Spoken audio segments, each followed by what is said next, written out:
মহাপ্রভু ভগবন্ত আদি সংসাৰৰ ভূমিব চিন্তাতে তন মন বিভূৰ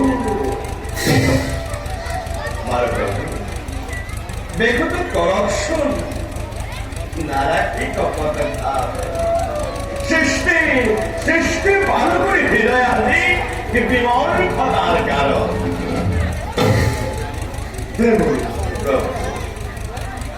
এক ভয়ঙ্কর বিপদ রাজ্যে ব্রহ্মা রুদ্র একেবারে উভয় বিপরীত করেছে। হঠাৎ মহাকাল আবির্ভাব হল এক মহাপ্রলয় আর জানুয়ারি দিব অনেক দিনের পাশে বলে পৃথিবী মহাপ্রলয় আরম্ভ হবে।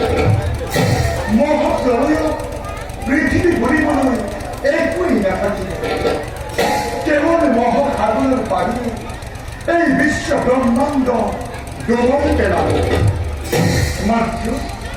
মাত্র দৈত্য অসুর বিলাকে মূল দাঁড়ি উঠিব।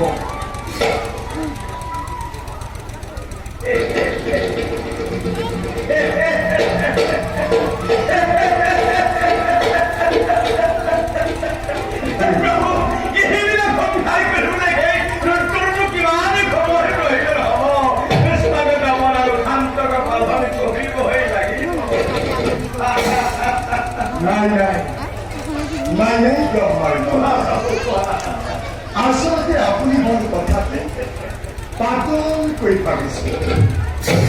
আপুনি কওকচোন বাৰু দেৱকী, এবাৰ ধ্বংস হৈ যোৱা সৃষ্টি পুনৰ এবাৰ গঢ় দিয়াটো জানো ইমান সহজ? অৱশ্যে ঠিকেই। এই পৃথিৱীত আৰু অলপ দিনতে মহাপ্ৰলয় কৰি পানীৰ সকলোবিলাকে ডুব যাব। চাৰিওফালে কেৱল পানীৰ পানী হ'ব প্ৰভু। কিন্তু দেৱী মহাকালে কৈ গ'ল এই মহাপ্ৰলয়ৰ ৰাজা জম্বুদ্বীপৰ ৰাজা সত্যব্ৰত বোলে বাচি থাকিব। জম্বুদ্বীপৰ এটা তেওঁ মহাধাৰ্মিক ৰাজা। তেওঁ নহয় পুনৰ সৃষ্টি ৰক্ষা কৰিব পৰা হ'ব।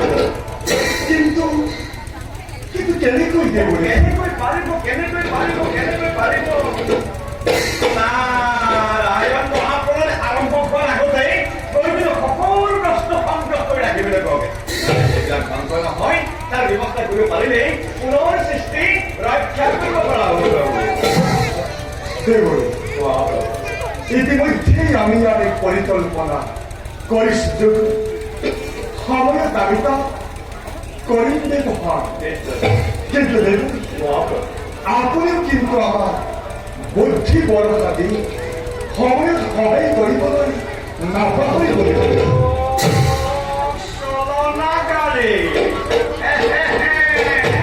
চলনাকারী নিশ্চয় সাহসে পাৰিব আৰু এই কথাষাৰ মই কিন্তু আগতেই জানিব লাগিছিল কিন্তু এই সৃষ্টিৰ আদি অন্ত বুজি শক্তি মোৰ একেবাৰে ভাল এই সমগ্ৰ সৃষ্টি চলিছে মাত্ৰ আপোনাৰ এটি ইংগিতত আৰু সেই ইংগিতৰ শিক্ষাকৰণ দিলে মই আপোনাৰ গুণত প্ৰদান কৰাৰ সুবিধা কৰিব পাৰোঁ নে কি কোৱা বাৰু প্ৰভু আপোনাৰ আজ্ঞা শিল্পত কৰি সম্প্ৰতি ব্ৰহ্মাণ্ডৰ কল্যাণ আপেক্ষিক গুৰুতৰ কাৰ্যবোৰ সাধিবৰ বাবে মই নিজকে কৰিমে প্ৰস্তুত যোৱালে কৰিছো এতিয়া গৈ তুমি এই বাৰ্তা পৃথিৱীৰ নল সমাজত দিয়া ভাল যাব ঈশ্বৰ পৰম ব্ৰহ্ম সচ্চিদানন্দ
Please.